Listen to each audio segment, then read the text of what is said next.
Disclaimer, les enfants, la vidéo est très longue, mais j'ai chapitré, donc si ça vous intéresse, vous pouvez voir uniquement euh, les projets qui vous intéressent, c'est des projets de game design. Bonne vidéo à vous!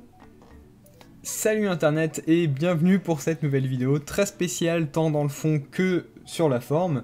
La forme parce que face caméra, hein, je vous ai jamais habitué à ça, genre ça va être la seule série qui va être face caméra dans un environnement un peu clos pour l'instant, mais dès qu'on pourra, on enregistrera ça en extérieur, je l'espère. Et le fond parce que Project, suivi de 3 noms de projets, hein, dans le titre de la vidéo, vous avez dû voir ça. Qu'est-ce que c'est que ces projets? Et qu'est-ce que je suis en train de vous inventer là? Alors, très simplement, j'aime faire du game design, quoi. C'est une de mes passions, c'est un de mes passe-temps, on va dire. Et il y a des séries que je chéris fort dans mon petit cœur, notamment Pokémon, notamment Star Fox et notamment Mario Kart. Et donc c'est pour ça que là, vous avez dû comprendre, j'ai envie de game design des jeux, donc le Poké World, comme je l'ai baptisé, Star Fox New Hope et Mario Kart Génération hein, pour les francophones. Donc, qu'est-ce qu'est ces projets et qu'est-ce qui va se passer ensuite? Alors, tout d'abord, il faut savoir que c'est des projets que je vais faire seul ou avec Nestlé, donc on sera une équipe de 2 grand maximum. Il y aura peut-être Nightshade de temps en temps, donc à la rigueur on va dire 3, mais surtout 2. Et surtout 1 parce que c'est Bibi qui va s'y coller. Et parce que j'ai pas envie de demander à trop de gens de participer, parce que vous allez comprendre pourquoi. Tout d'abord, est-ce que les jeux vont sortir? Est-ce que, parce que là je vous annonce ça un peu comme ça, et vous devez être en mode waouh, mais tout, tu vas faire des jeux et tout, est-ce que ça va sortir? Où est-ce que ça va sortir? Où est-ce que t'en es, etc. Donc déjà, j'aimerais calmer le jeu tout de suite. Je ne vais pas publier les jeux, je fais ça comme exercice, simplement, parce que c'est des franchises que j'aime bien, et parce que c'est des franchises qui, je trouve, ont du potentiel en termes de scénario, en termes de gameplay, etc., que je trouve intéressantes, et parce qu'elles me passionnent. Ça n'ira pas plus loin que ça, c'est-à-dire que même si j'obtiens quelque chose de... Mais admettons, je vais jusqu'au bout d'un des 3 projets suscités, je le publierai jamais, même si c'est complètement jouable, même si c'est complètement terminé, etc. Parce que les droits d'auteur, et parce que je ne veux pas empiéter sur le terrain de Nintendo. Déjà, ce que je fais, je trouve ça vraiment à la limite de ce qui est légal, donc je ne veux pas avoir plus de problèmes que ça. Je ne veux pas qu'on ferme ma chaîne juste pour un passe-temps ou pour un truc comme ça. Donc voilà, contrairement à d'autres personnes qui vont terminer par publier vraiment un jeu terminé et qui va être jouable par tout le monde, moi mon jeu ne sera jamais jouable, ou à la rigueur par quelques amis à moi, mais c'est tout, voilà. Ça ira pas plus loin. Et vous ne pourrez jamais le jouer, ça sera pas accès au grand public, parce que pour les raisons que je vous ai citées plus tôt, c'est-à-dire les problèmes de droit d'auteur.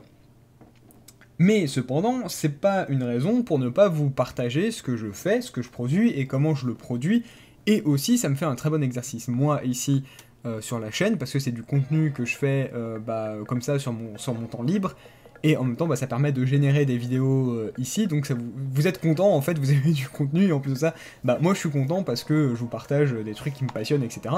Donc c'est une situation gagnant-gagnant, ouais, tout le monde y fait son compte. Alors, la vidéo ne va pas servir que à ça, là c'était la présentation rapide, maintenant je vais vous présenter un peu les 3 différents projets, en commençant de ce que j'ai le moins à expliquer à ce que je vais avoir le plus à expliquer. Et donc on va commencer dans le sens inverse du titre de la vidéo. Donc Mario Kart Generation, ou Mario Kart Génération, qu'est-ce que c'est pas que ce petit jeu là? Alors le concept est très simple, la mise en place dans la pratique un peu moins, voire nettement moins. C'est un jeu qui est censé regrouper tous les jeux Mario Kart qui ont été publiés jusqu'à présent. Pour l'instant, comme je disais, c'est très simple. Vous allez me dire, bon bah ça c'est facile, il suffit d'aller choper toutes les ROM des jeux, de faire une seule ROM qui compile le tout et une interface qui dit bah voilà, là j'ai envie de jouer à tel jeu, bam, ça balance tel jeu. Jusque là, rien de bien complexe. Oui mais non. Dans Mario Kart Generation, l'idée ce serait d'avoir tous les circuits donc de tous les jeux, dans les jeux d'origine, mais aussi dans tous les différents jeux. J'avais commencé un peu en live à créer des circuits, les circuits de Mario Kart 64 sur Mario Kart SNES, donc Habitude, on upgrade les circuits, donc c'est-à-dire par exemple on va passer de SNES à, je sais pas moi, je dis n'importe quoi, à DS par exemple, vu que c'est dans DS que ça a commencé les coupes rétro. Donc on va faire les coupes rétro pour upgrader, donc de mettre à jour les circuits. Moi je fais l'inverse là pour l'instant, c'est-à-dire que je downgrade les circuits vu qu'ils vont tous passer sur SNES, c'est-à-dire que même les circuits de Mario Kart 8 et Mario Kart 8 Deluxe vont terminer sur Mario Kart SNES, et donc là c'est là que ça va être intéressant, parce qu'il va falloir trouver une astuce pour que les circuits, je garde l'authenticité des circuits, etc. Là pour l'instant je suis sur Mario Kart 64, donc ça il n'y a pas trop de difficultés parce qu'il n'y a pas trop de nouveautés, etc. Mais voilà, l'idée ça va être que tous les circuits seront jouables sur tous les jeux qui étaient sortis avec tous les styles graphiques, etc. Sur chaque circuit. J'avais déjà commencé à faire aussi des vidéos comme ça, je sais pas si vous avez vu, donc Mario Kart sur Trackmania, je ferai peut-être un peu plus, mais ça serait vraiment plus par comment ça s'appelle, par pure envie de ma part et par pure volonté, et juste vraiment par passe-temps, etc. Là on part vraiment dans le hobby, là c'est un peu du hobby professionnel, dans le sens où j'aimerais bien, genre si ça peut m'apporter quelque chose dans ma vie, bah voilà, pourquoi pas, hein. S'il y a des gens qui se disent tiens, dis donc, son game design il est intéressant sur ces jeux-là, j'aimerais bien faire un truc à peu près similaire, et que vous voulez me récupérer, bonjour, y a pas de souci. Donc voilà. Mais là, donc les circuits sur Trackmania, c'est vraiment plus voilà, pour la rigolade et pour voir un peu ce que ça peut apporter sur Trackmania. C'est intéressant, voilà, c'est plus par curiosité intellectuelle qu'autre chose. Donc bref, donc là l'idée ce serait de faire ça, et c'est pas tout, parce que du coup il y aurait forcément tous les personnages jouables sur toutes les versions du jeu. Il y aurait aussi des circuits que j'appelle les circuits génération, ça c'est le main truc du jeu. Qu'est-ce que les circuits génération? C'est des circuits où, par exemple, les circuits Mario, ils seront tous regroupés en un seul circuit. Les circuits Luigi, avec le nom Luigi dedans, hein, pas juste circuit Luigi, il y aurait tout regroupé dedans. Les circuits Peach, etc. Par exemple, Jardin Peach, Château de Peach, machin et tout. Et ça serait un seul grand circuit avec à chaque fois une partie... avec à chaque fois une partie qui représente selon moi bien le circuit. Par exemple, Jardin Peach, ce serait vraiment une partie du jardin qu'on traverserait pour aller jusqu'au Château de Peach, etc. etc. Et donc voilà, ça serait la main feature d'un des circuits à chaque fois avec le nom d'un personnage, et on les collerait bout à bout. Voilà. Un autre truc aussi, c'est qu'il y aurait une mise à jour des ordinateurs, avec à chaque fois un système de vous prenez tel personnage, il y aura le personnage rival qui sera là, un peu comme dans Mario Kart 8 Deluxe, hein. À chaque fois que vous prenez un personnage, vous avez un rivaux qui apparaît avec une certaine combinaison de cartes. Là c'est pareil, donc on aura une combinaison de cartes, quand la combinaison de cartes sera disponible, hein, une combinaison de cartes particulière pour chaque personnage, et aussi un archétype ou un type de conduite particulière par personnage, c'est-à-dire qu'il y en aura certains, ce seront plus des attaquants, c'est-à-dire qu'ils vont plutôt vous envoyer des cadeaux dès qu'ils les ont.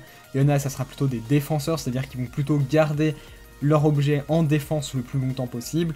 Et il y en a d'autres, ce sera plutôt des coureurs, c'est-à-dire des personnes qui vont chercher à aller très vite, et donc à essayer peut-être de prendre par exemple certains raccourcis faciles, d'utiliser des champignons, etc. Ce genre de choses. Il y aura de la triche pour les CPU, dans le sens où ils auront forcément certains objets plus facilement que vous. Donc voilà, donc à ce niveau-là, il y aura peut-être de la triche, etc. Mais voilà, je trouvais ça intéressant de mettre un archétype spécifique à chaque pilote qui représente leur truc. Il y aura aussi certains boosts pour faire en sorte que toutes les combinaisons soient viables et tous les personnages soient viables. Certains boosts sur certains circuits. Alors non, Mario n'aura pas un boost sur tous les circuits. Mario, ce sera une combinaison de plusieurs personnages. Par exemple, sur les circuits Mario, il y aura peut-être Mario, Luigi, Peach, Todd, enfin ces genres de personnages-là. Et il y aura forcément un malus. Alors je sais pas si je mets un malus ou pas, mais genre si c'est le cas, ça serait par exemple sur Boxer, sur Waluigi, sur Wario par exemple, ce genre de... Bah, je suis obligé de me faire craquer les doigts, je suis désolé, maintenant que j'ai commencé, voilà. C'est fini. Donc sur ce genre de personnage là, mais ça c'est à voir.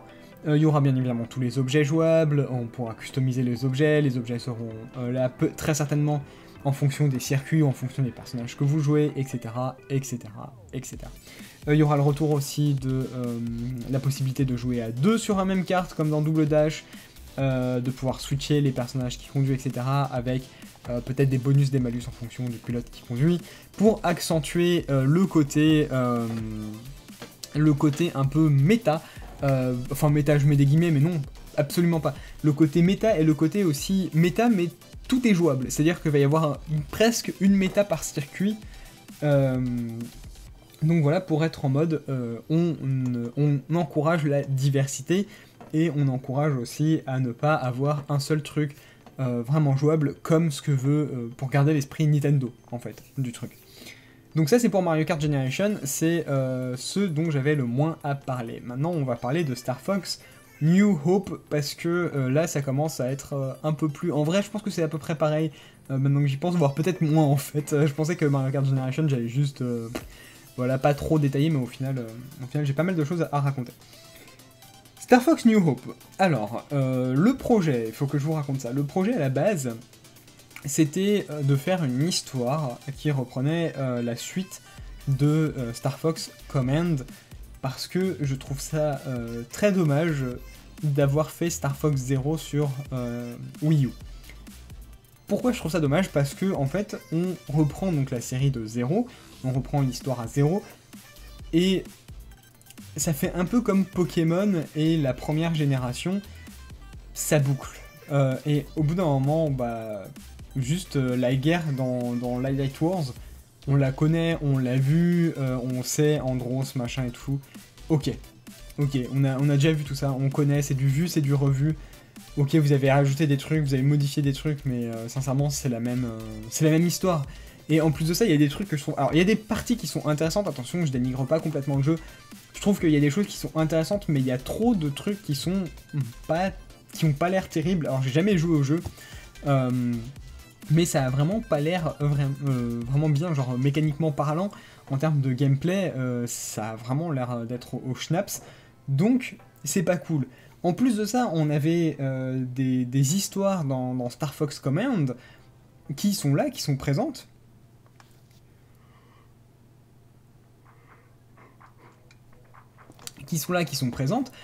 Et on n'en fait rien.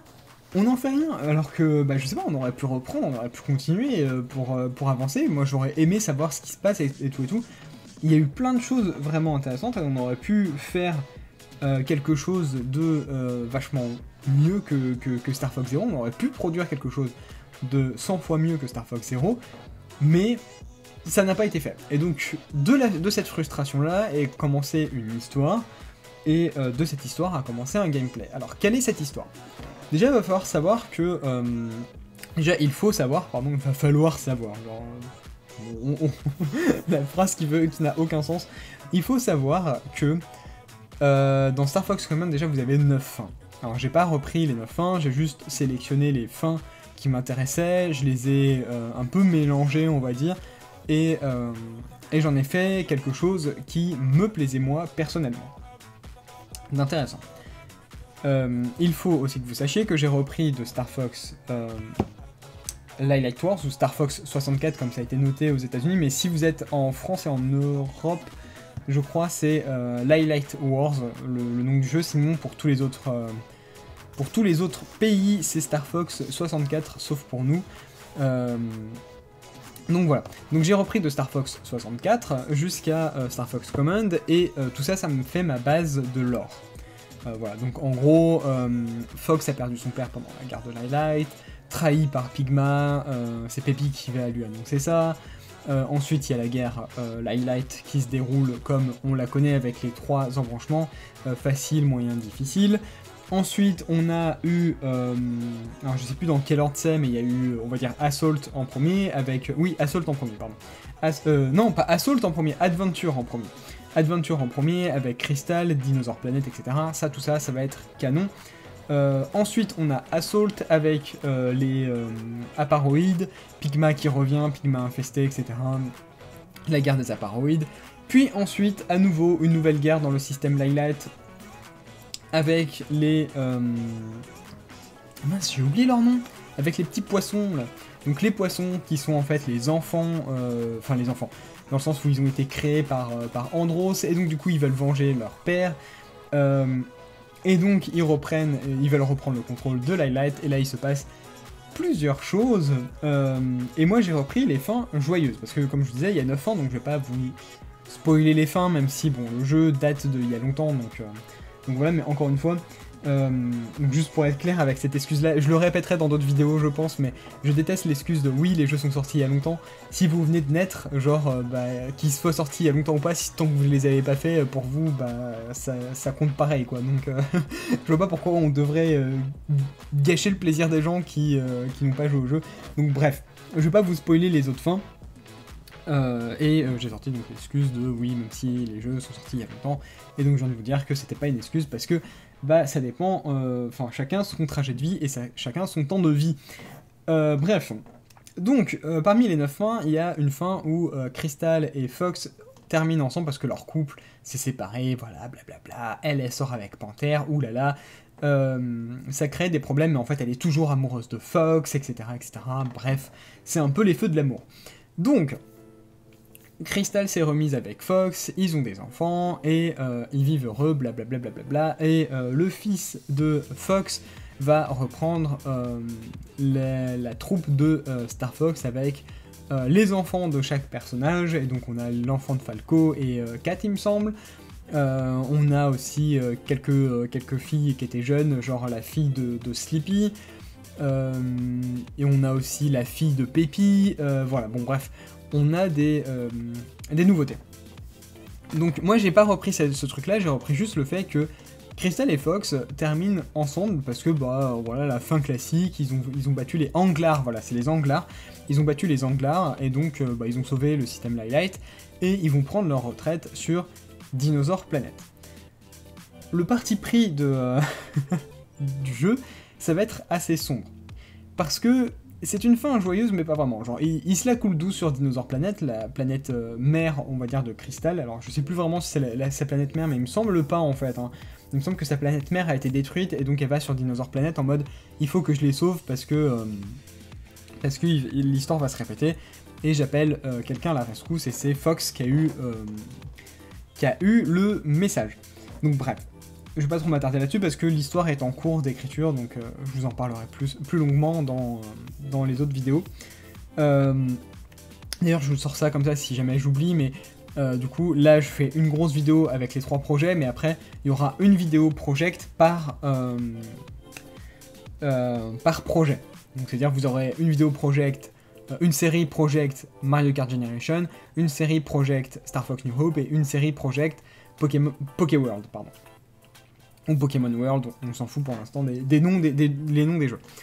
Bref, donc je vous disais, ils vont sur Dinosaur Planet pour se la couler tous. Fox par contre, il est traumatisé, parce que, je veux dire, il y a eu des events, voilà, dans sa vie, hein. Ça n'a pas été de tout repos, genre la guerre, machin et tout. Donc, il veut se la couler douce, et pour l'instant, il n'y a pas de trauma qui ressurgit. Le seul trauma, c'est qu'il veut pas parler de Venom. Parce que c'est le truc qui revient, vous voyez, c'est l'emblème de plein de choses, genre l'emblème de la perte de son père, l'emblème de quoi d'autre, pas des Aparoïdes, accessoirement, c'est l'emblème de Andros, donc Andros, au total, il ressurgit 3 fois, parce que vous avez dans Adventure, il est là, vous avez donc la mort de son père sur Venom, plus le fait qu'il y avait Andros, les Anglars aussi, donc au total ça fait 3 fois. Donc cette planète, elle est liée à beaucoup de choses.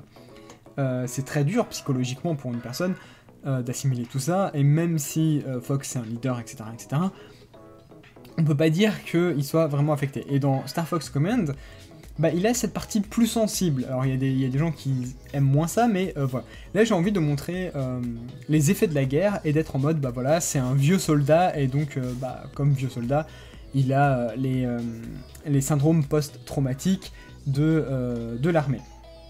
Ce qui n'est pas le cas de Crystal, qui est un peu moins affectée, vu qu'elle c'était plus la guerrière en mode sauver son peuple, etc., en mode rebelle, en mode guérilla, etc., etc. Même elle a rejoint après l'escadron Star Fox, et donc elle a vécu un peu moins d'aventures, on va dire, que eux, donc elle est un peu moins affectée qu'eux, et elle, c'est pas le même esprit, c'est un esprit plus rebelle, comme je vous l'avais dit. Donc il y a plus ce détachement que Fox n'a pas. Lui, il a un attachement, vu qu'il est à ligne de front, émotionnellement, et au premier plan en parlant, enfin, je veux dire, en premier degré, et tous les degrés, quoi, en fait. Bon, bref. Et donc, ils ont des enfants. Alors, je suis pas... normalement, c'est des garçons qu'il a, mais moi, je sais pas trop. Pour l'instant, est-ce qu'on fait... Déjà, ils seront 2, obligatoirement, je vais vous expliquer pourquoi. Est-ce que ça va être 2 garçons, 2 filles, une fille, un garçon? Je sais pas trop, on verra. On verra. Il y en a un qui a hérité des pouvoirs de Crystal, donc des pouvoirs un peu magiques qu'elle a dans sa vie, et l'autre est plus un renard classique, parce que voilà, j'ai pris le parti que ça allait pas être mixé, ça allait être soit l'un, soit l'autre, voilà, et pas de mixage, ce qui permet d'avoir des trucs un peu plus simples, on va dire, en termes de couple, etc., et de lore, comme ça au moins 2 espèces animales différentes peuvent être en couple, et dans ce cas-là, par exemple, si c'est un éléphant et, je sais pas moi, un éléphant et une loutre, par exemple, bah, les enfants seront soit des éléphants, soit des loutres, mais jamais un mix des deux, genre pas une loutre-fan ou une ailé-loutre, tu vois, enfin, pas de trucs bizarres, quoi. Donc voilà. Donc ça c'est fait, ça permet d'avoir les enfants aussi de Kat et Falco, parce qu'ils seront très certainement ensemble. Bon, bref. Donc, ils ont des enfants, et il y en a un des deux, ou une des deux, et qui est très intéressée par la planète Venom. Elle est d'autant plus... Enfin, il ou elle est d'autant plus intéressée, parce que Fox est très avare en informations dessus. Donc il donne le minimum d'informations là-dessus, et même il n'en parle pas, il refuse d'en parler, et c'est tabou dans la famille. Crystal a pu leur dire que bah, c'est là où il y avait le méchant qui a affronté leur père, donc Andros, mais c'est tout, genre concrètement, c'est tout ce qu'ils ont eu comme info. Ils savent pas que leur grand-père est mort là-bas, ils savent pas la trahison, ils savent pas pour les Anglares, enfin... Il y a plein de choses. Ils savent que leur père a sauvé le système Lylat, a sauvé Dinosaur Planet, a combattu les apparoïdes, mais c'est tout. Et il y a toujours Venom qui est là, qui est présente et qui est emplie de mystères. Donc pour un des enfants, c'est vraiment le truc qu'il faut savoir, et ça crée une espèce de frustration et aussi de mythe, de légende autour de cette planète-là. Et donc un jour, alors que tout le monde dort, il ou elle est en mode « Oh là là, il faut vraiment que je sache et tout, je pars. » Voilà, je pars parce qu'il faut que j'en apprenne plus. L'enfant part, et là, il se passe quelque chose. Quelque chose. Le truc des apparoïdes, c'était de pouvoir prendre le contrôle de personnes. Prise de contrôle qui a été retrouvée avec les Anglares. Et il se pourrait qu'ils aient accès à cette technologie, vu que c'est après, vu qu'ils veulent contrôler le système Lylat. Et comme Peppy s'est fait contrôler, alors oui, effectivement, normalement, c'est un lavage de cerveau qu'il a eu, etc., etc. Mais on va dire qu'il y a des scientifiques anglares qui ont eu accès à la technologie, apparoïde, et ce grâce à Pigma, parce que Pigma s'était cloné et avait réussi à aller sur Venom, parce que du coup il y aurait 2 Pigma, il y en a un qui a été vraiment tué et l'autre qui est encore là. Donc l'enfant de Fox va sur Venom. La planète est mise en quarantaine parce que voilà, il s'est passé juste trop de trucs. Sauf que ce qu'on sait pas, c'est que en fait les personnes qui gardent, les soldats qui gardent la quarantaine, ils sont infectés. Et ils le savent pas, parce que ça fait comme dans... comment ça s'appelle, vous savez, le jeu là où il faut de pandémie. Une des techniques, c'est vous infestez tout le monde, et après vous déclenchez votre virus, et là... bah personne ne sait, puisque vous avez des symptômes mineurs, genre de toux, de trucs comme ça, et puis tout d'un coup, bah... Oupsidoups, tout le monde a été infecté, et puis bah les syndromes, enfin les symptômes beaucoup plus importants et mortels surtout, se déclenchent bien après, et en simultané sur tout le monde, et là, bah... fin de l'humanité. Et c'est un GG well play. Bah là, c'est à peu près ça. Donc c'est en gros... tous les gardes sont infectés, bah les gardes après ils retournent dans leur famille forcément au bout d'un moment. Ils vont pas faire ça toute leur vie, ils vont pas rester coincés là-dessus, donc ils retournent sur leur famille, donc Corneria, Aqua, Fichina, ce genre de choses, et là bah tout le monde est affecté, etc.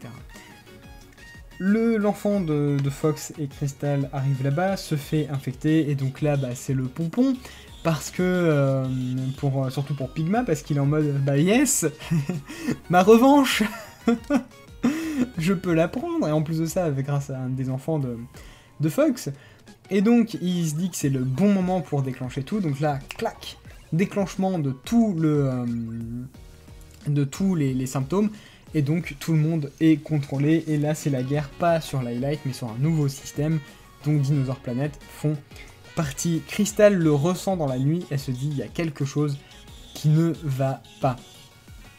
Quelque chose ne tourne pas rond. Quelque chose ne tourne pas rond chez toi, ça se sent que c'est vraiment toi. Bref, et elle le ressent et elle dit à Fox et à l'enfant qui reste, il faut qu'on dégage. Il récupère peut-être quelques personnes au passage et ils s'en vont. Voilà, voilà. Qu'est-ce qui se passe? Il se passe qu'on va commencer donc du coup du bout bas. Alors bon, moi c'est inversé vu que la caméra prend en inversé. Peut-être que je ferai une inversion pour que ce soit bien dans le bon sens pour vous. Donc vous avez bien l'image, ouais, comme je disais, dans le bon sens. Donc ma gauche à votre gauche et pas ma gauche parce que là c'est à la droite sinon. Donc on commence en bas à gauche donc de la planète qui est là et on a accès en bas à... Ouais voilà, en bas à droite par ici, donc là c'est le... C'est le sens comme... de toute façon vous aurez le modèle. Comme le système Lylat. Ça c'est une chose. Sauf que c'est un nouveau système avec Dinosaur Planet qui sera au centre, il y aurait les 3 voies comme d'habitude. Sauf que là, il y aurait plusieurs choses qui vont changer. Je vais garder déjà le système d'avoir différents personnages jouables, alors pas sur les quêtes principales, mais sur les quêtes secondaires, ou peut-être sur certaines quêtes principales, mais pas toutes.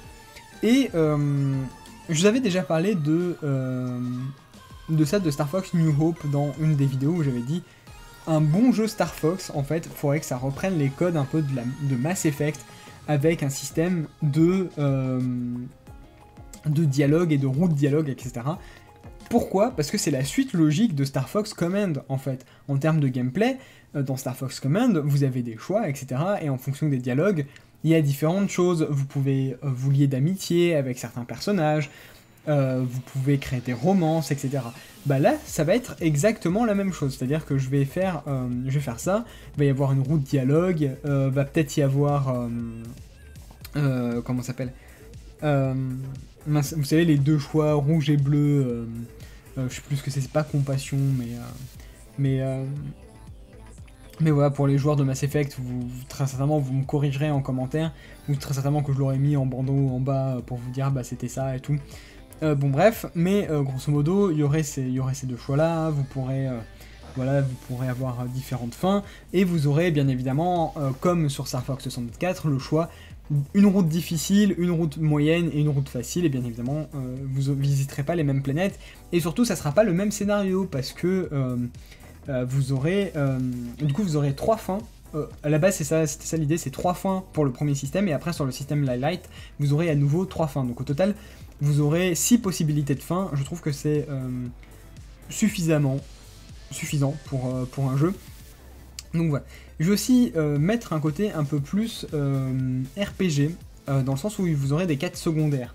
Voilà, vous aurez des quêtes secondaires, vous aurez le choix entre soit vous faites juste l'histoire principale, et vous avancez, et les quêtes secondaires vous vous en foutez, soit vous faites les quêtes secondaires, à ce moment-là, bah, ça veut dire que vous allez rester sur les planètes, etc. Vous aurez quelques quêtes annexes à faire, ce sera un peu plus développé, et là, oui, vous pourrez choisir de piloter d'autres pilotes. Alors, je sais pas si ce système de jouer d'autres pilotes seront disponibles même sur la comment ça s'appelle, même sur la quête principale, on verra, rien n'est joué pour l'instant, je ne sais pas trop comment je vais m'y prendre.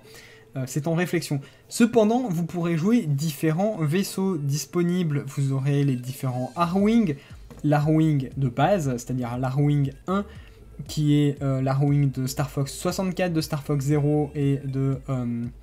nous, on avait Space Force, je crois. Non, pas Space Force, je sais plus ce qu'on avait, mais Star Fox sur SNES.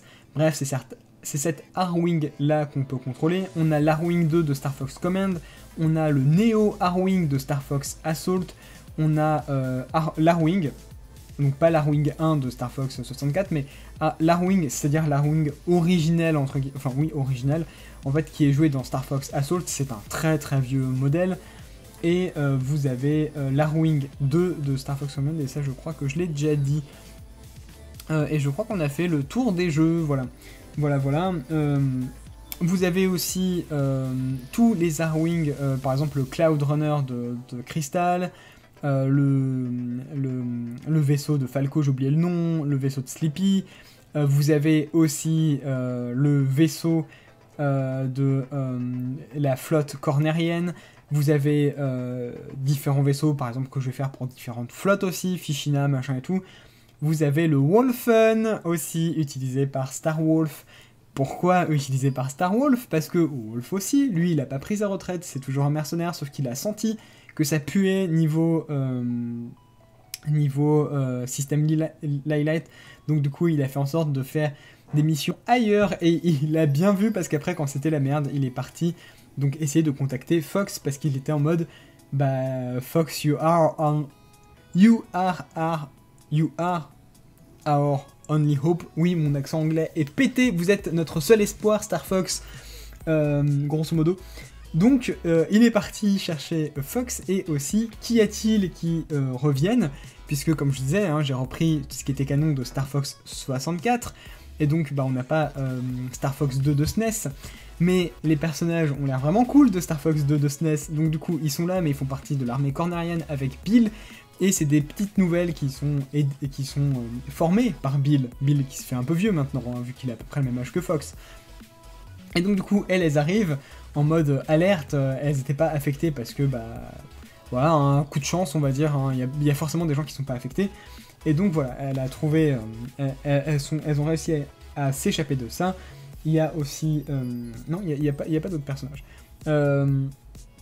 Donc voilà, et peut-être Kate Monroe, voilà, ça va être les seuls personnages qu'on va pouvoir retrouver, et dont on aura du coup les vaisseaux, donc on aura aussi le vaisseau de Kate, etc., etc. Donc ça, les vaisseaux seront jouables, et comme dans Star Fox Command, chaque vaisseau aura des bonus et des malus sur certains aspects, genre vous allez pouvoir avoir un pilotage meilleur sur certains vaisseaux, avoir une visée meilleure, avoir des tirs meilleurs, etc. Et vous pourrez surtout les améliorer, et ça, l'amélioration, ça se fera via les quêtes annexes, les quêtes secondaires. C'est complètement optionnel, un peu comme Starlink, c'est-à-dire que vous pouvez modifier votre vaisseau et créer un Arwing nouveau, etc., etc. Vous pourrez personnaliser vos vaisseaux, etc., avec des couleurs, des machins, un peu comme dans Mario Kart DS, avec le petit logo que vous aviez sur votre carte, que vous pouviez créer en pixel art, qui était vraiment très sympa. Là, on va pouvoir faire la même chose. Vous allez pouvoir personnaliser votre vaisseau en termes de compétences et de statistiques, mais vous allez aussi pouvoir le personnaliser en termes d'esthétique. Voilà, et vous allez toujours jouer donc le fils ou la fille de Fox et Crystal, qui ont décidé de rester. En sachant que Crystal, elle est à fond dans le combat, Fox est un peu en retrait parce que ça lui fait revivre des trucs en lui, qui, ces fantômes reviennent le hanter, et donc il est en mode ah là là, c'est un peu compliqué pour moi, et il va péter un peu les plombs. Dedans, il y a forcément mon personnage, Miho, qui va être, pour le coup, ça va être une mécanicienne, qui va être à fond sur Sleepy, et donc quand elle va voir Fox, elle va être en mode ah mais vous êtes le gars qui connaît Sleepy, et pas ah mais vous êtes Fox de Star Fox, parce qu'elle en a strictement rien à battre. Et je lui ai, donc ça c'est juste pour la petite anecdote, hein, ça sera le seul, non, ça sera un des deux personnages que je me suis fait moi-même, parce que autant me faire plaisir, hein. un des 2 personnages que je me suis fait dans mes 2 jeux. L'autre personnage ce sera dans Pokéworld, je vous en parlerai plus tard. Donc là elle est mécanicienne et elle va avoir des petites phrases rigolotes du genre si vous avez un trou dans votre vaisseau, je peux le réparer. Si vous avez 2 trous dans votre vaisseau, je peux le réparer. Si vous avez 3 trous dans votre vaisseau, je peux le réparer. En fait, le truc, c'est pas le nombre de trous que vous faites dans votre vaisseau, c'est tant que vous me ramenez le vaisseau, je peux le réparer. Voilà. Donc ça, c'est la petite phrase qui m'a bien fait rire. Et donc, voilà. Donc, quelle est l'histoire ensuite du jeu? Donc, toutes les personnes qu'on connaît et qu'on aime, donc Peppy, la fille de Peppy, Sleepy, les Amanda, les fils et filles de Sleepy, Falco, les fils et filles de Falco et Kat ont été affectés. Et donc en gros c'est vous allez combattre des anciens alliés avec des anciens ennemis, parce qu'il y a Starwolf qui est avec vous. Starwolf au grand complet, Panthère, Léon et comment il s'appelle, Andrew. Voilà. Andrew est peut-être l'un des...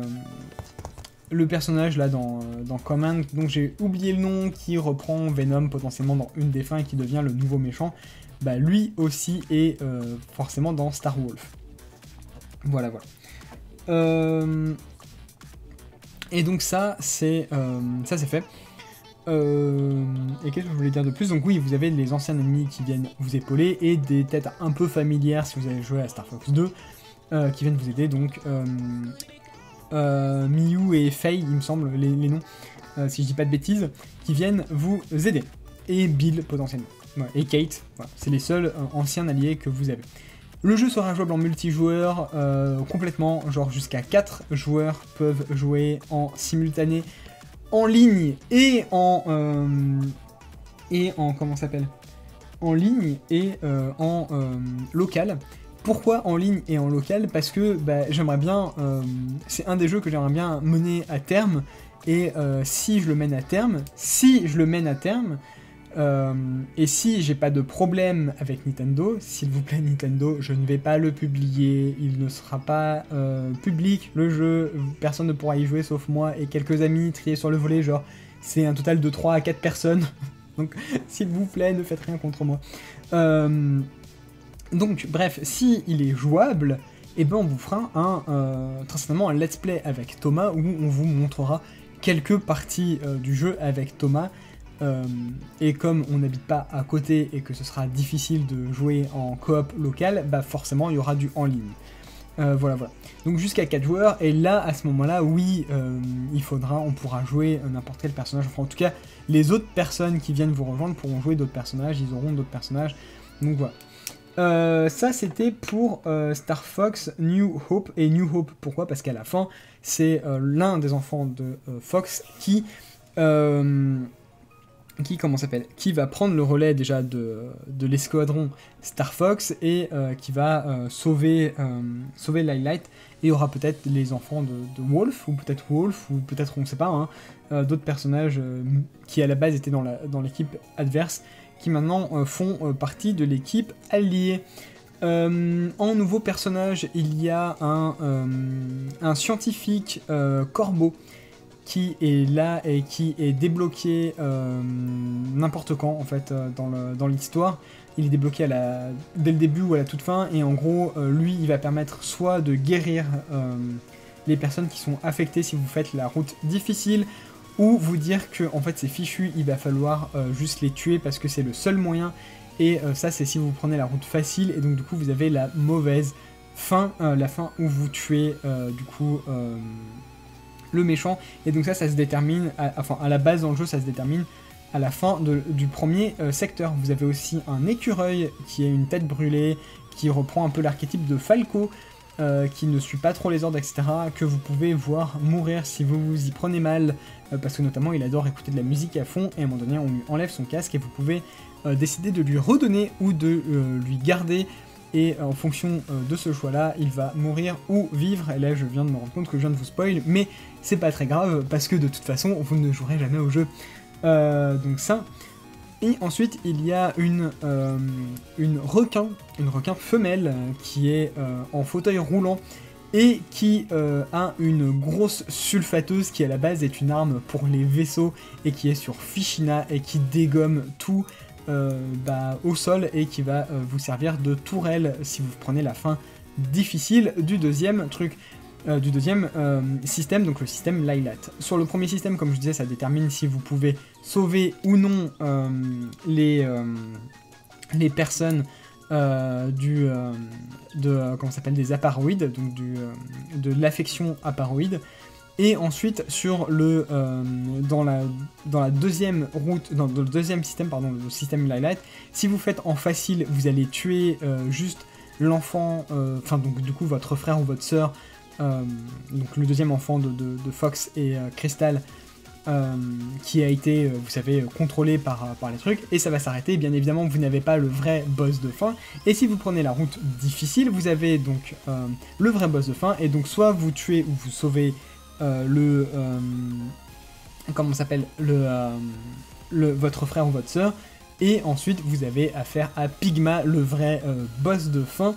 Et là, donc, vous le battez et vous le mettez en tôle pour de bon, ou vous le tuez, je ne sais pas encore. Mais en tout cas, voilà, c'est vraiment terminé, et vous n'avez pas le truc un peu, vous savez, comme à la 64, où vous avez l'équipe Star Fox qui part, et tout d'un coup, vous avez en fait la tête d'Andros en mode ha ha ha, en fait, il n'est pas mort, ha ha ha. Donc voilà, bien évidemment, il y aura James McCloud, qui apparaîtra sur Venom, le fantôme de James, qui sera présent, mais qui sera présent uniquement en fantôme et qui ne sera jamais jouable, et qui n'apparaîtra uniquement que si vous prenez la route difficile du système Lylat. Le système Lylat, j'hésite à soit refaire le système de 64, soit faire celui de Star Fox 0, ou de faire un entre-deux, et je pense que c'est ce qui va se faire au final, un entre-deux entre Star Fox 0 et le système Lylat de Star Fox 64. Pourquoi? Parce que dans Star Fox 0, il y a des nouveautés, et il y a des nouveautés que j'apprécie énormément. En termes de gameplay, vous aurez donc des planètes qui est divisée en plusieurs routes. J'ai essayé de prendre le meilleur de chaque jeu, donc c'est-à-dire que vous aurez un système de combat en ligne droite, comme très arcade, comme Star Fox 64, c'est-à-dire que vous avancez, il y a des ennemis qui apparaissent à l'écran, vous devez les détruire et vous scorez comme ça. Sauf que, en plus de ça, vous aurez au moins une zone qui va être en mode déplacement libre, où vous pourrez voler librement, avec une mission à accomplir, et dès que vous avez accompli la mission, le jeu reprend son cours. Cette zone peut être soit en milieu de partie, soit en début de partie, soit en fin de partie pour le boss, ça va dépendre des planètes et de la mission que vous avez. Parce que comme dans Star Fox Command, vous aurez plusieurs missions en termes de missions principales sur une même planète. Ensuite, donc, qu'est-ce que je voulais dire? Comme dans Star Fox 0 et Star Fox sur SNES, vous pouvez switcher entre le mode vol et le mode bipède au sol. Quand vous crashez, si vous êtes dans une planète, pas dans un secteur, vous pouvez vous éjecter si vous êtes assez rapide, vous allez arriver au sol, ça vous fait perdre une vie de vaisseau, mais au moins ça ne vous fait pas arrêter la mission. Votre objectif est maintenant de survivre jusqu'à temps que le Grid Fox vous envoie un autre vaisseau, et là dans ce cas-là ce sera un autre vaisseau que vous aurez choisi parmi les vaisseaux disponibles, mais si admettons vous crashez avec l'Arwing 1, l'Arwing 1 n'est pas disponible tant qu'il n'est pas réparé. Et vous pouvez utiliser par exemple le Wolfen, l'Arwing 2, le machin, etc. etc. Donc si vous avez amélioré un vaisseau et que vous le crachez, toutes les améliorations ne sont pas perdues, mais elles sont perdues pour la suite de la mission, et comme dans Star Fox 64, ça revient pas pour la mission d'après, mais pour la mission encore d'après. C'est-à-dire que vous perdez le vaisseau à une mission, vous faites une autre mission, sans le vaisseau toujours, parce qu'on va vous dire que à la fin de la mission que le vaisseau est réparé, et après vous faites une dernière mission, et là vous pouvez choisir le vaisseau que vous avez détruit lors de la première mission. Voilà. Donc ça c'est pour ça. Il y aura aussi des phases au sol comme dans Star Fox Assault où vous utilisez des armes, et là le système est le même que en forme de vaisseau, c'est-à-dire que vous allez en ligne droite avec des ennemis qui apparaissent, vous leur tirez dessus, il y a des phases où vous pouvez vous cacher, etc. Et il y a des phases libres d'exploration où vous avez, soit ça va être de la pure exploration, genre réparer tel truc et donc il va falloir chercher des pièces, etc. Ou alors ça va être des phases d'embuscade où vous allez avoir plein d'ennemis qui vont apparaître et vous allez devoir les dégommer ou survivre, genre dégommer tant d'ennemis ou survivre aux vagues d'ennemis. Donc ça c'est pour ça, il y aura des phases aussi à pied dans l'espace, c'est-à-dire que vous allez aller dans des bâtiments ennemis d'infiltration par exemple, parce que ça c'est des missions dans Command, pas dans Command, dans Star Fox, comment ça s'appelle 1, 2, 3, Star Fox 0, Star Fox 0, que j'ai bien apprécié avec les petits robots, vous savez, que vous pouvez contrôler, mais qui seront nettement mieux. Et ça sera très certainement sur Fichina, parce que Fichina, hein, on connaît tous. TMTC sur Star Fox 64, hein, enlever les petits... 1, 2, 3, les petites lumières, les faisceaux lumineux. J'ai oublié comment ça s'appelle, le mot. Bref, donc voilà, avec Kate bien évidemment, hein, qui fait son apparition. Kate qui aura une place un peu plus importante dans l'histoire peut-être. Voilà. Pour les missions secondaires, elles seront beaucoup plus variées, des fois ce sera un peu plus comme les RPG, c'est-à-dire de la balade, de la promenade, etc. J'ai envie aussi, très certainement pendant les missions sur les planètes, missions principales sur les planètes, j'entends, que vous puissiez faire comme sur Star Fox Command, c'est-à-dire mettre les lignes pour savoir où vous décidez de partir ou faire votre propre trajet. Mais ça, je vais voir parce que c'est encore en cours de développement et ça permettrait de reprendre ce système-là qui est vraiment cool. Mais déjà, vous avez le système de commande de choisir un vaisseau et que chaque vaisseau a sa spécificité. Et ça, c'est peut-être suffisant, je ne sais pas. Mais comme c'est aussi une feature qui était dans Star Fox sur SNES, si je dis pas de bêtises, parce que j'y ai jamais joué, j'ai jamais vu le jeu, je compte faire un let's play d'ailleurs là-dessus sur la chaîne, mais en mode découverte et en mode je découvre complètement, et en mode bah, vous pourrez vous moquer de moi. Donc voilà. Mais donc je compte faire un let's play dessus, et je compte faire un let's play de tous les jeux de manière générale. Et donc quoi ? Et donc peut-être que ça sera implémenté parce que c'est une feature dans Star Fox sur SNES, et donc je trouve ça intéressant de la remettre. Voilà. Et je crois que j'ai fait à peu près le tour, parce que je vous ai parlé du scénario, je vous ai parlé du gameplay, je vous ai parlé de ce qu'on joue, etc. Et de qui on joue, de comment on joue, etc. Donc voilà. Dans l'idée, je veux que un maximum de joueurs puissent y trouver son compte. C'est-à-dire que si vous êtes un hardcore gamer et que tout ce que vous voulez c'est scorer, le jeu va pas vous embêter avec ça. C'est-à-dire que vous débloquerez des pièces qui sont suffisantes pour pouvoir scorer, et vous avez des vaisseaux suffisamment variés pour pouvoir scorer de la façon dont vous aimez. Donc voilà, et il y aura certains vaisseaux par exemple qui seront plus adaptés à certaines situations et à certaines missions, et j'ai hâte de voir comment on pourra, je vais dire comment les joueurs vont, mais non du coup parce qu'il sortira jamais le jeu, comment on pourrait éventuellement choisir tel vaisseau plus adapté sur telle planète, etc. Donc ça on pourra en parler dans les commentaires, ça par contre libre à vous d'en parler, de théoriser là-dessus, et moi je pourrais tester et vous faire mon ressenti, même si je suis pas un très grand joueur. Mais voilà, et pour les joueurs qui sont plus passionnés en mode plus joueur de Mass Effect, bah oui, vous pouvez finir le jeu à 100%, finir toutes les quêtes, etc. C'est un jeu qui vous demandera, soit qui vous demandera 2 fois 1 heure, j'imagine, comme Star Fox 64, c'est-à-dire que le jeu est terminable en 1 heure de temps largement, surtout si vous sautez les cinématiques, vous pouvez réduire, et si vous allez vite, voilà, vous pouvez finir, si vous faites pas attention en fait au scoring, etc., ça peut aller très vite. Donc ça, un jeu qui soit terminable très facilement et avec du fun tout de suite, ou alors un jeu qui va vous prendre de temps avec une histoire dans laquelle vous pourrez vous emmener avec des cinématiques, etc., des choix de dialogue et tout. Donc voilà, mais sinon si vous décidez pas tout ça, bah en fait ça va pas vous déranger plus que ça, parce que il y aura quand même le côté bien arcade, et ce sera un entre-deux. Donc voilà. Donc ça c'était pour Star Fox New Hope. Maintenant parlons de Pokéworld, et je vois que la vidéo va durer très longtemps, je m'en excuse, mais ce sera, vous aurez le chapitrage, donc normalement vous pouvez regarder que ce qui vous intéresse. Je ferai un petit, vous savez quoi, je vais l'enregistrer maintenant. Ok, donc ça c'est fait. Donc Pokémon World, de quoi ça s'agit ?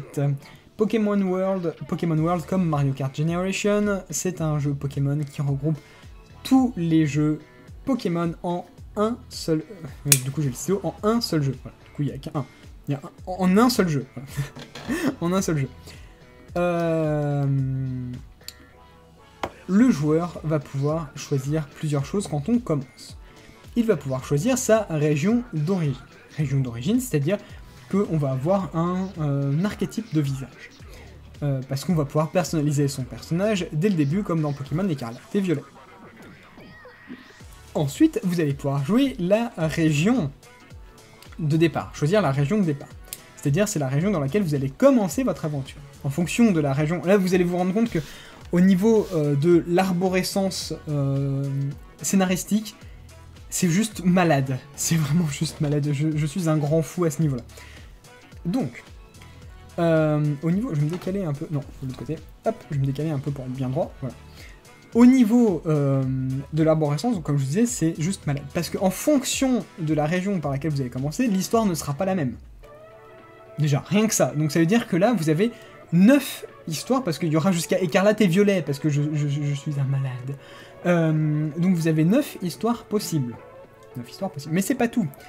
C'est pas tout. Parce que ensuite, vous allez pouvoir choisir un Pokémon. Alors, là, vous allez me dire... Attends, quoi? On va pouvoir choisir un Pokémon? Et les starters? On y vient. On y vient.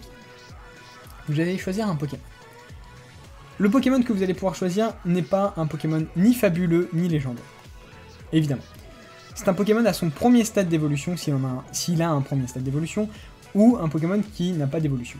Voilà, donc toutes les phases 2, phase 3 d'évolution, niet. Ils sont pas dedans, c'est juste phase 1 ou Pokémon sans évolution, qui ne sont pas légendaires ou fabuleux. Voilà, jusque là c'est clair. Ensuite, ça n'est pas des starters. Donc ça, c'est bien. Et c'est à peu près tout. Voilà, et vous avez le choix. Vous choisissez votre Pokémon tranquillement, comme dans... à peu près comme dans Pixel Mode. Voilà, où là vous choisissez votre starter, bah là c'est pareil, sauf que bah, c'est pas les starters que vous choisissez, c'est n'importe quel Pokémon, excepté les contraintes que je viens de citer précédemment. Vous choisissez votre Pokémon. Ensuite, le jeu va vous demander un dernier truc. Qu'est-ce que vous voulez devenir dans un monde de Pokémon? Est-ce que vous voulez devenir un dresseur Pokémon? Est-ce que vous voulez devenir un ranger Pokémon? Est-ce que vous voulez devenir une star Pokémon? Est-ce que vous voulez devenir un policier Pokémon? Est-ce que vous voulez devenir un malfrat Pokémon? Est-ce que vous voulez devenir un professeur Pokémon? En fonction de vos choix, l'histoire ne sera pas la même. 9 plus 6. 6 choix. 6 choix. On est d'accord. En termes d'arborescence, on note. On note. Il y a des choses qui, en fait, c'est pas vraiment 6, c'est plus 5 ou 4, mais je vais y revenir, On peut choisir son âge aussi. Vous pouvez jouer un adulte, vous pouvez jouer... C'est fini les gamins de 10 ans, on peut jouer un gamin de 10 ans aussi, mais vous pouvez aussi jouer un adulte, on peut choisir son âge, etc. On peut éditer le personnage comme bon nous semble, un peu comme à la Skyrim, ou un peu comme maintenant tous les Skyrim, The Elder Scrolls, hein, Skyrim 5, un peu comme ça, voilà, hein, maintenant c'est un peu... c'est un peu ce qui se fait tout le temps maintenant, hein, c'est un peu un must-have dans les jeux vidéo. Donc la personnalisation du personnage, voilà, on y va, on est bon. Ok, ok. Maintenant, le jeu va commencer. Déjà, cinématique de début, le Pokémon qui vient vous réveiller, c'est le Pokémon que vous avez choisi, donc cinématique différente en fonction des Pokémon, ça c'est plutôt cool, parce que on apprend que bah, c'est votre petit compagnon, voilà, c'est votre copain, vous avez fait votre enfance avec lui, etc.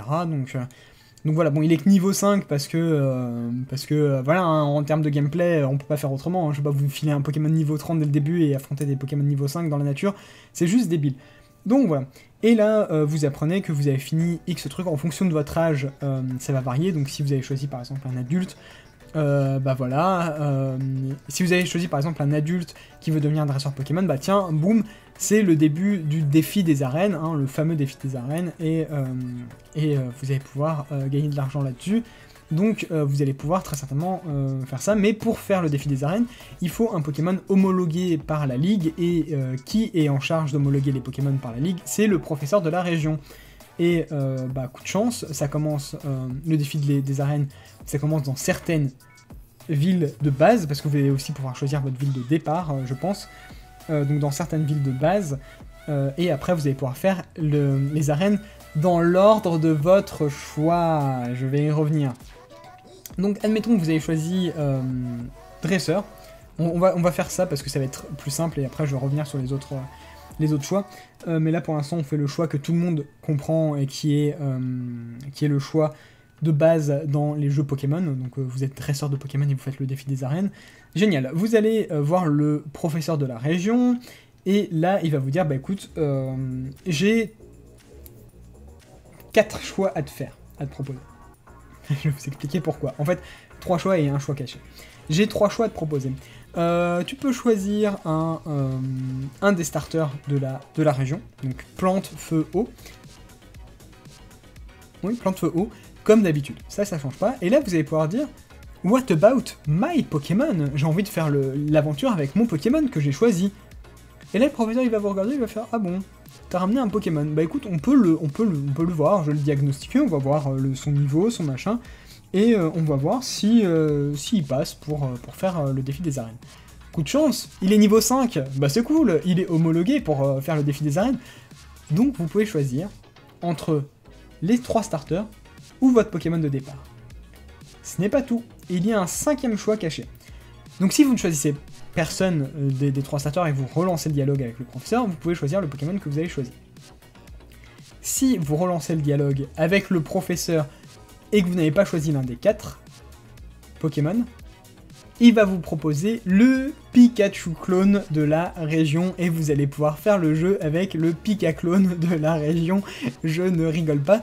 Hommage à Pokémon version jaune, bien évidemment, et c'est pour ça que c'est un peu caché, parce que, bon là du coup c'est caché que Pouic, parce que je vous explique, et comme si je mets le jeu à terme, mais là c'est pas avant 15, 20 ou 30 ans, hein, donc espérez pas le voir. Espérez pas ne voir, même pas ne serait-ce qu'un gameplay du jeu, donc The Pokémon Company et Nintendo, si jamais vous tombez sur cette vidéo et que vous voyez ça et que vous êtes en mode « Ouh là là, vous avez un projet bien ambitieux là, on a envie de vous shutdown », vous inquiétez pas, hein, le jeu ne sortira jamais, je pense pas que le jeu sortira, et combien même je finirai la production du jeu, il ne sera pas en ligne et personne ne pourra y jouer sauf moi-même. Et Dieu sait que je vais pas m'en priver du coup. Mais voilà, donc je fais ça que pour moi. Merci s'il vous plaît de ne rien faire contre moi, encore une fois, Nintendo. Merci beaucoup de votre compréhension. Je sais que je fais quelque chose qui est pas très légal et du coup je m'en tiens à la simple curiosité intellectuelle et le simple passe-temps. C'est un simple passe-temps, encore une fois. Je ne sortirai rien en ligne, rien, personne ne pourra y jouer. Sauf les amis à moi. Et je ferai en sorte qu'ils aient des versions, et je ferai en sorte que ce soit des personnes de confiance qui ne transmettent pas le jeu à personne d'autre. Parce que voilà, et si jamais ça fuite, bah, je prendrai toutes les responsabilités à charge. Bref, ça c'est fait. Ça c'est dit. Qu'est-ce que je voulais dire d'autre Oui, donc on pourrait choisir le Pikachu. Ensuite, vous allez faire le défi des arènes dans l'ordre de votre choix. Pourquoi? Parce qu'il y a quelque chose qui nous a bien frustrés tous quand on a joué à Pokémon Écarlate et Violet, je pense, hein, c'est le scaling. Qu'est-ce que le scaling pour les gens qui ne savent pas? Le scaling, c'est en gros le fait que le jeu se mette à votre niveau, enfin à peu près à votre niveau, en fonction de la zone dans laquelle vous allez. C'est-à-dire que, par exemple, si vous avez décidé de faire ce qui en théorie aurait dû être la dernière arène qui est tout au bout de la map, et que vous avez des Pokémon de niveau 5, bon déjà, qu'est-ce que vous avez foutu avec des Pokémon de niveau 5 si vous avez fait toute la map, ça on se le demande, mais bon bref, c'est pas la question. Si vous avez des Pokémon niveau 5 et vous arrivez à l'arène qui est tout au bout de l'autre côté de la map, et ben l'arène sera de niveau, admettons 10, parce que c'est quand même une arène haut niveau, mais voilà, c'est beaucoup plus faisable, et elle sera pas niveau 40 ou 50 par exemple. Donc ça c'est un des trucs. J'explique ça, alors pour les Pokémon sauvages j'explique ça parce que le Pokédex vous fait rencontrer que des Pokémon qui sont à peu près de votre niveau, et fait en sorte de, parce que hormones expulsées, machin bidule dans le Pokédex, bah du coup, pardon, j'essaye de me recentrer, bah du coup les Pokémon un peu trop forts bah, ne sont pas présents dans la zone, etc., etc., donc vous avez que des Pokémon de votre niveau. Et pour le défi des arènes, donc la ligue Pokémon, c'est simple. Les dresseurs, les champions d'arène vont regarder le nombre de badges que vous avez. Donc si vous avez 0, bah, il aura... Ah oui, ça on va y revenir. Donc le nombre de badges que vous avez, et ensuite le niveau de vos Pokémon. Et en fonction de ces deux trucs-là, il va avoir une équipe différente. Alors, différente en termes de niveau, en fonction des niveaux de vos Pokémon, de votre équipe, et différente en termes de nombre de Pokémon en fonction de votre badge. Pourquoi le défi des arènes et les champions d'arène sont régis par des règles strictes, ce qui va augmenter la difficulté des jeux.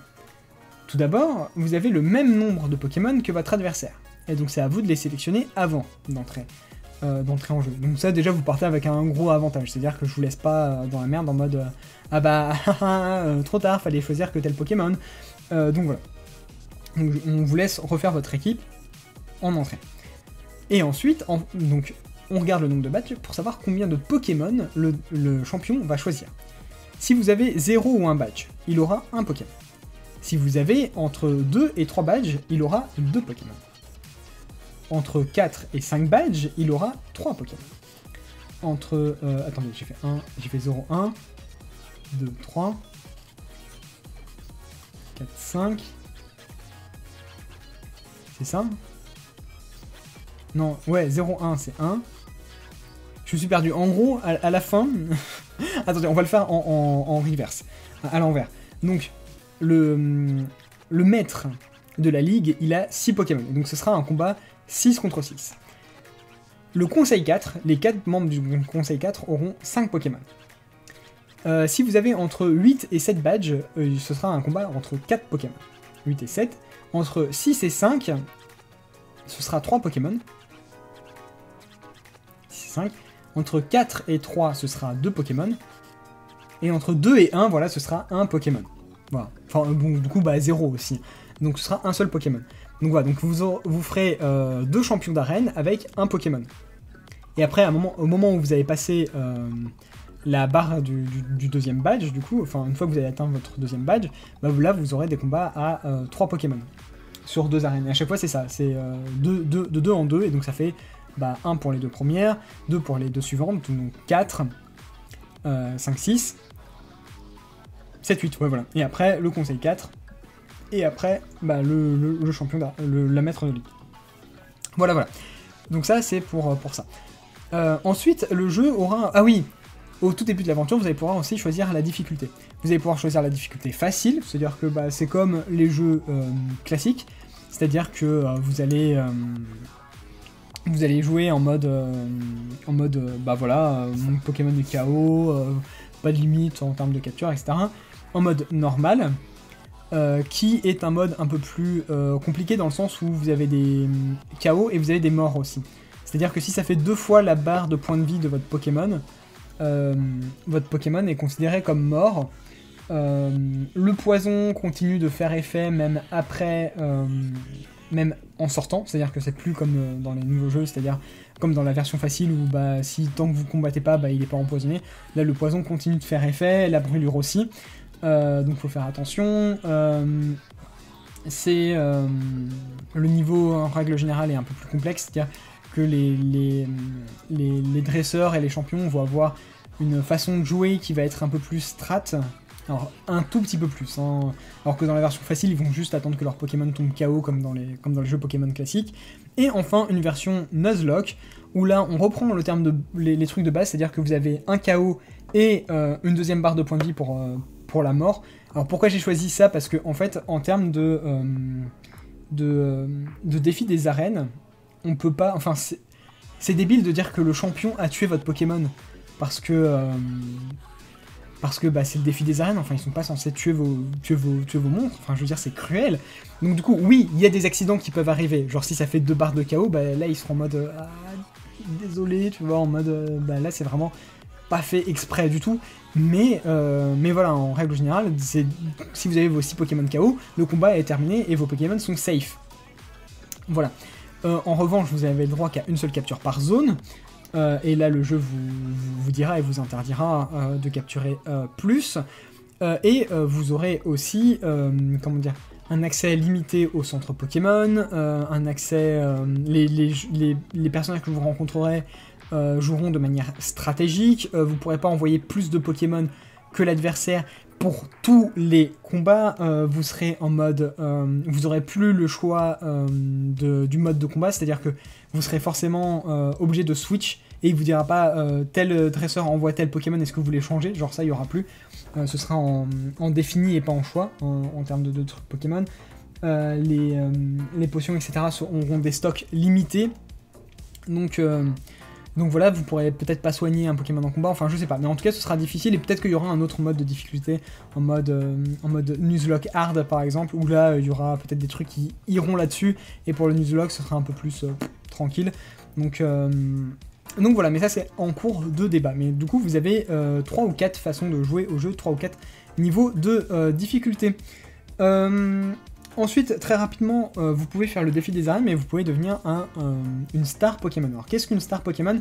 Grosso modo, ça va être comme le défi des arènes, sauf que, pour le coup, vous ferez pas les arènes, mais vous ferez les concours Pokémon. Et vous pourrez terminer le jeu en mode full concours. C'est le premier jeu Pokémon qui vous autorise à avoir plusieurs fins.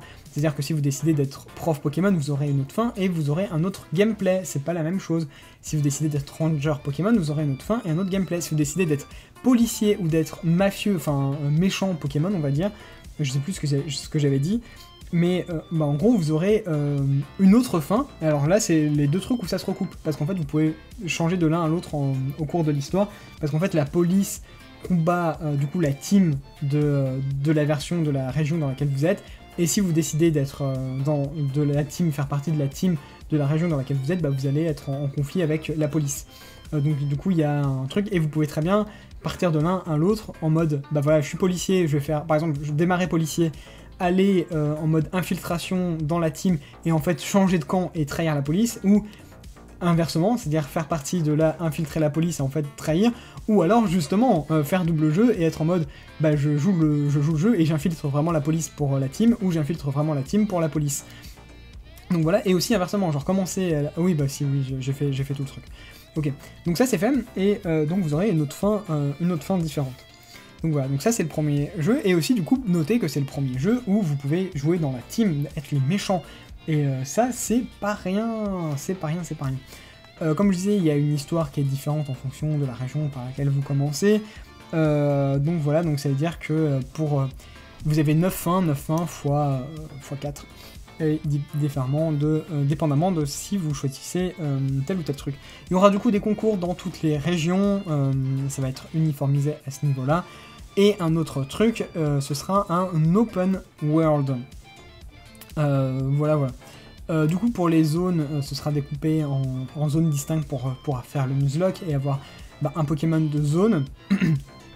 Et vous pourrez vous déplacer vraiment librement. Un autre truc qui va changer, c'est les PNJ statiques. Les PNJ ne sont plus statiques, les PNJ se déplacent comme dans Skyrim, ils vivent leur propre vie, vous aurez des quêtes annexes comme dans Skyrim, parce que comme je vous avais dit dans ma vidéo Chalon, Pokémon l'open world comme seule issue, moi je suis d'avis que Pokémon c'est un RPG et ça doit retomber sur le côté RPG, et je veux mettre ça en avant, c'est la ligne directrice. Alors oui, c'est un RPG open world, mais c'est un RPG d'abord. Autre truc, c'est que le Pokédex sera vraiment utile. Adieu Poképédia, adieu les sites annexes, tout est dans le Pokédex, qu'importe la route que vous avez pris, mais c'est d'autant plus important si vous avez pris la route du professeur Pokémon. Alors pourquoi ? Parce qu'en fait, quand vous rencontrez un Pokémon, maintenant, déjà il y aura les guides de super efficace, etc., mais uniquement si vous avez testé le type en premier. C'est-à-dire que, admettons, vous rencontrez un Pokémon Ténèbres et vous avez un Pokémon Fée, vous utilisez une attaque Fée dessus, c'est super efficace. Maintenant, ce sera noté pour toujours super efficace. Ce même Pokémon Fée a une attaque normale, mais vous avez rencontré un Pokémon Ténèbres et vous n'avez pas utilisé cette attaque normale, vous ne savez pas si c'est super efficace. Voilà, c'est à vous de créer vos propres données dans le Pokédex. Vous pouvez aussi, avec le Pokédex, le compléter en juste regardant des Pokémon.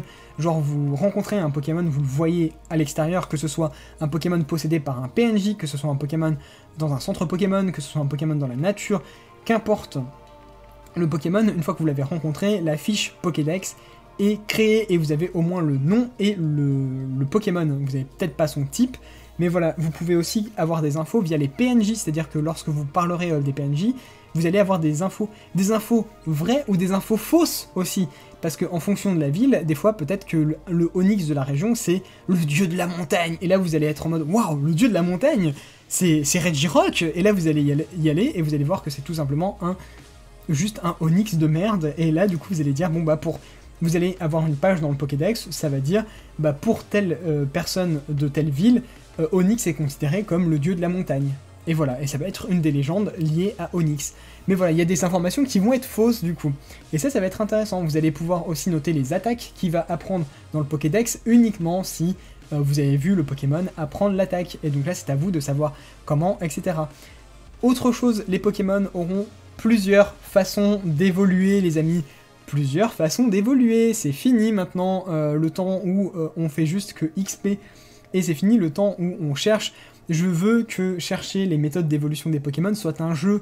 Je veux que on ait aussi... en fait, l'idée derrière avoir des informations via les PNJ, c'est de pouvoir chercher en fait par soi-même et de découvrir et de pas devoir aller être frustré, être en mode bah, je sais pas comment le Pokémon évolue et comme j'ai aucun putain d'indice dans le jeu, pardon, j'ai aucun foutu indice dans le jeu,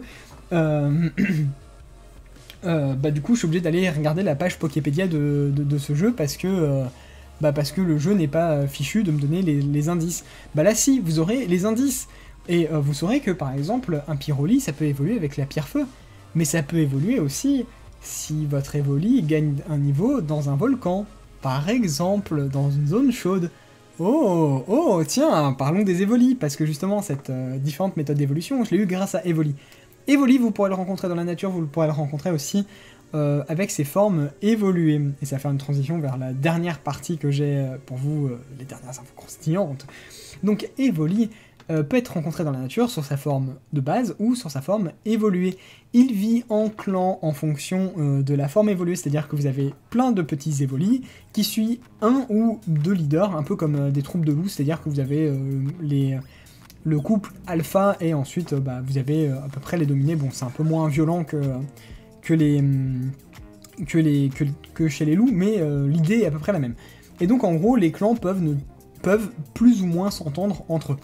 Voilà, par exemple, les Noctali vont beaucoup moins s'entendre que avec les Nymphali qu'avec par exemple et avec les Mentali qu'avec je sais pas, par exemple les Pyroli ou les Philali par exemple. Je sais pas, par exemple les Aquali et les Philali, ils vont bien s'entendre parce que plante et eau, ça s'entend bien.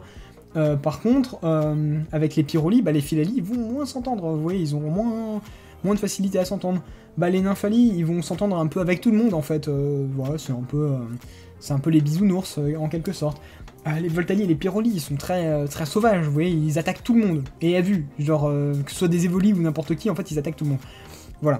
Donc, il y aura différents aspects de ça, et donc vous pourrez rencontrer des Pokémon évolués. Voilà, mais vous pourrez pas les capturer, bien évidemment, en fonction des Pokéballs, etc. Parce que vous n'y aurez pas accès en fonction des badges, donc c'est là où ça rentre aussi en jeu. Donc même si vous avez beau rencontrer un Pokémon niveau 50, admettons, déjà, bonne chance si vous êtes niveau 20 ou niveau 15, et ensuite, bonne chance pour la capture, parce que je ferai en sorte que ce soit incapturable, et de toute façon, je vous souhaite bonne chance, mais vous pourrez pas jouer au jeu. Pardon, vous pourrez pas jouer au jeu. Donc, pas de bonne chance. Bonne chance pour moi, à la rigueur. Donc bref, et les Evoli peuvent évoluer avec les pierres évolutives, mais aussi avec des zones. Donc ça sera le retour des pierres moussues, des pierres glacées, ce sera aussi le retour d'apprendre à évoluer dans certaines zones, etc. Ce sera le retour du bonheur, etc. etc. Mais c'est pas tout, voilà, il y a plein de choses qui font que votre Evoli va pouvoir évoluer de manière différente, et donc ça va être intéressant. Qu'est-ce que je peux vous dire de plus à ce niveau-là? Ah oui, la transition est parfaite pour vous parler de...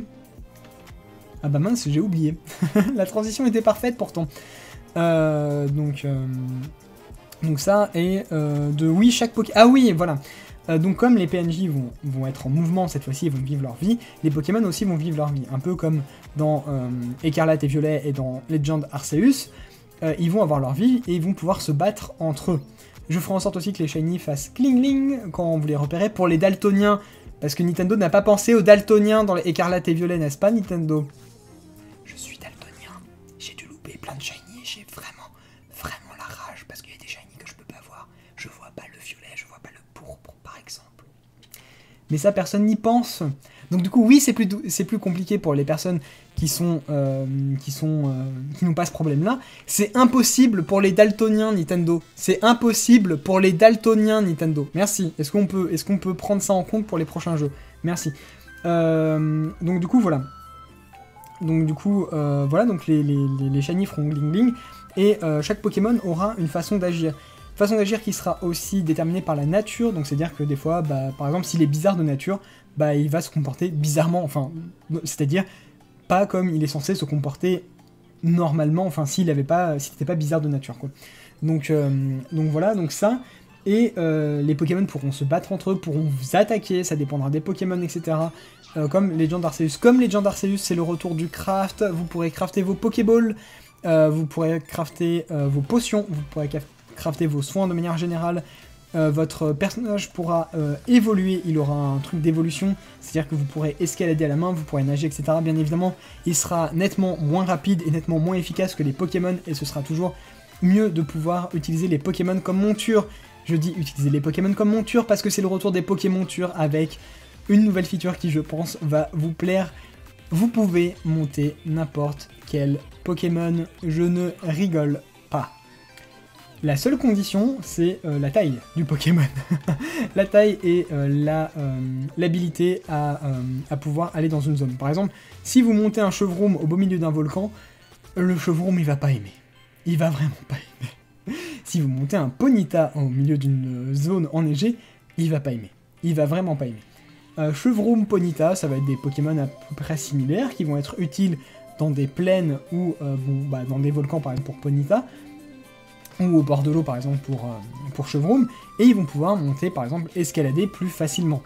Certaines zones, ils vont pouvoir sauter certains points, etc. Donc ce sera plus facile. Ce qui est vraiment intéressant à noter avec ces Pokémon, c'est qu'ils ont une vitesse de déplacement accrue de 50% votre vitesse de déplacement, voire de 100% votre vitesse de déplacement. Ce qui est pas négligeable. Vous aurez du coup 2 sets de Pokémon, pas besoin d'avoir des Pokémon que vous pouvez monter dans votre équipe, mais c'est tout à fait possible. Mais vous avez aussi un set de Pokémon de monture, c'est-à-dire que vous avez 2 fois 6 Pokémon, 6 Pokémon pour le combat / monture si jamais vous voulez, 6 Pokémon exclusivement réservés à la monture que vous sélectionnez en mode monture. En fait, c'est des Pokémon que vous invoquez de vos boîtes PC, c'est un nouveau système, ou de votre Pokéball si jamais vous décidez que ce soit un Pokémon de votre équipe. Vous pouvez prendre n'importe quel Pokémon vol, encore une fois ça dépend de la taille, si la taille ne permet pas de transporter un être humain, c'est pas possible. Ensuite en fonction du Pokémon vous pouvez faire différentes choses, par exemple vous pouvez avec Machopper déplacer par exemple différents cailloux, mais vous n'êtes pas porté par Machopper, là il suffira juste, en fait c'est Pokémon monture, mais en fait juste il sera là à côté comme si vous vous déplacez avec votre Pokémon, parce que c'est le retour justement des déplacements avec les Pokémon, et vous pouvez choisir le Pokémon qui se déplace à vos côtés pour créer des liens. C'est le retour aussi du cycle jour-nuit, plusieurs cycles jour-nuit, vous pouvez le faire passer, vous pouvez camper, vous avez un truc de repos, etc.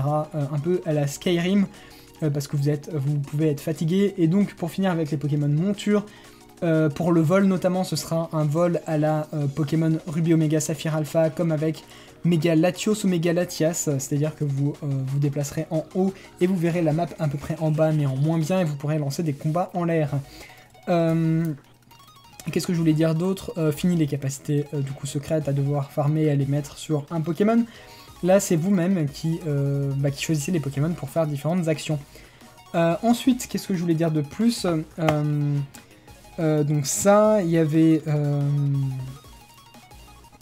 les combats seront en ce que j'appelle les combats tactiques dynamiques, c'est-à-dire que les Pokémon ne sont pas statiques, chacun de leur côté, genre un dans le fond et un devant. Donc du coup ça sera, j'espère que j'aurai inversé, sinon du coup c'est l'inverse, hein, c'est comme ça. Non, les Pokémon vont se déplacer, c'est-à-dire que si vous lancez Vive Attaque, par exemple, votre Pikachu va faire zup zup zup et va taper vraiment le Pokémon, et le Pokémon va recevoir le coup, il va avoir une animation par exemple de rouler au sol, et si par exemple il fait charge, il va rebondir par exemple et taper votre Pikachu. Et là après l'action va se mettre au ralenti, donc vous allez voir le Pikachu qui va prendre le coup et qui va genre mettre comme ça, votre dresseur qui va réagir par exemple en fonction de ça, et après vous allez choisir l'attaque, et pendant que l'attaque n'est pas choisie, vous allez voir cette animation là être gelée, être figée, et être au ralenti jusqu'à un certain point, genre ça va ralentir de plus en plus jusqu'à se figer. Après vous allez choisir une attaque, par exemple si c'est tonnerre, là Pikachu va faire un tonnerre par exemple sur le Pokémon, etc. etc. Donc du coup il n'y a plus vraiment de côté, parce que les Pokémon peuvent interagir de côté, et là vous allez dire comment on justifie les picots, les pics toxiques, les pièges de roc, etc. etc. C'est simple, C'est simple, en fait, quand le Pokémon est lancé, bah, il est lancé forcément de votre côté du terrain, parce que vous n'allez pas l'envoyer de l'autre côté. Donc forcément, il va se prendre les pics toxiques, etc. Voilà. Dernière chose, je vais aussi rééquilibrer tous les Pokémon. L'idée serait de faire en sorte que les Pokémon soient jouables à tous les tiers et que tous les Pokémon aient un intérêt. C'est-à-dire que par exemple, si vous voulez faire une team climat, à tel tiers stratégique, par exemple en Underuse, bah vous avez forcément des Pokémon climatiques qui seront intéressants à être joués. Voilà, ça permettrait qu'ils soient intéressants uniquement en climat, et du coup créer des metagames en fonction des différents tiers et à différents degrés. Voilà, l'idée c'est pas de rendre tous les Pokémon overpétés, overuse et jouables en overuse, non, c'est de rendre des Pokémon jouables à chaque fois dans leur tiers, c'est-à-dire overuse, underuse, etc., et dans un type particulier. Genre, est-ce que par exemple ça va être un Pokémon de soutien? Est-ce que ça va être un Pokémon de soutien mono? Est-ce que ça va être un Pokémon de soutien double? Est-ce que ça va être un Pokémon de soutien triple? Etc. etc. Parce que oui, ça va être le retour aussi des différents modes de combat. Tous les modes de combat qui ont eu lieu dans tous les jeux, vous y aurez accès, et vous y aurez accès de manière assez fréquente. Vous aurez accès aussi à toutes les gimmicks de chaque région, avec bien évidemment des contraintes, c'est-à-dire que si la gimmick est dans la région, vous y avez accès tout de suite, sinon il faudra aller dans la région pour la débloquer. Et tout le monde peut utiliser la gimmick, bien évidemment, quand vous êtes dans la région concernée. Quand vous sortez de la région, bah, vous le verrez très peu, voire pas du tout. Ça dépend, si vous tombez par exemple sur un touriste qui vient de Kalos, peut-être qu'il peut vous sortir une méga évolution. Si vous tombez sur un touriste qui vient d'Alola, peut-être qu'il va pouvoir vous sortir une attaque Z, mais par contre bah, pour les Gigamax, bah là ce sera spécifique à Galar. Mais voilà, en fonction de la région où vous vous déplacez, bah, vous pourrez avoir accès à différentes choses. Et si vous êtes à Galar, du coup vous aurez accès aux Gigamax, Méga Évolution et Attaque Z si jamais vous avez fait Kalos et Alola juste avant. Ou juste Alola, parce qu'à Alola vous avez aussi les Méga Gemmes. Donc voilà, c'est le retour aussi des bases secrètes, de la personnalisation, aussi d'endroits, de maisons. Vous pourrez acheter une maison un peu comme dans Animal Crossing, que vous pourrez personnaliser, etc. etc. Bref, c'est un jeu qui va vous permettre de perdre tout votre temps et toute votre vie sociale, parce que ce sera un grand mix, et comme je vous disais, ce sera un vrai RPG avec vraiment des quêtes annexes, des quêtes principales, des machins, des choix aussi à faire, des choix de dialogue, vous pourrez faire des romances, vous pourrez faire tout un tas de trucs, vous pourrez personnaliser vos Pokéballs avec les sauts, mais aussi vous pouvez les personnaliser de l'extérieur si jamais ça vous intéresse. Vous pouvez changer, vous pouvez prendre un Pokémon et le changer de Pokéball, mais par contre ça vous consomme une Pokéball. Si admettons il était dans une Super Ball et vous voulez qu'il soit dans une Love Ball, bah la Super Ball vous ne la récupérez pas, elle est morte, c'est fini, genre vous pouvez plus l'utiliser, c'est déglingué. Et si vous voulez changer la Love Ball et repasser sur une Super Ball, bah en fait vous avez perdu 2 Pokéball, une Super Ball, une Love Ball pour repasser sur la Super Ball. Donc voilà, mais vous pouvez changer bien évidemment tous les trucs qui sont dans sur la Pokéball, les modifs, vous pouvez les conserver sur l'autre Pokéball, enfin on verra, ou alors c'est perdu aussi. Je ne sais pas encore, mais comme il y a du craft, voilà. C'est à peu près tout ce que j'avais à dire, et de toute façon là ça fait 1h30 que je parle et il va falloir que j'arrête la vidéo. Comme je vous disais pour les prochaines vidéos Project, vous aurez une vidéo par projet, et donc vous aurez une playlist par projet, plus la grosse playlist Project avec tous les projets dedans, hein. Comme vous savez, vous en avez l'habitude maintenant, mes playlists fonctionnent par thématique, et après vous avez à chaque thématique une grosse playlist qui regroupe toutes les vidéos de la thème. Par exemple, si vous avez des let's play, vous avez chaque let's play qui ont sa propre playlist, et une playlist let's play avec tous les let's play dedans, comme ça vous pouvez juste, qui sont mis de manière aléatoire, comme ça vous pouvez juste kiffer si vous voulez juste voir des let's play différents. Faites-vous plaisir. Voilà, bah moi c'était Miro, je vous souhaite une très bonne journée, bon après-midi, bonne soirée en fonction du moment où vous regardez cette vidéo. Je vous dis à la prochaine, et ciao tout le monde!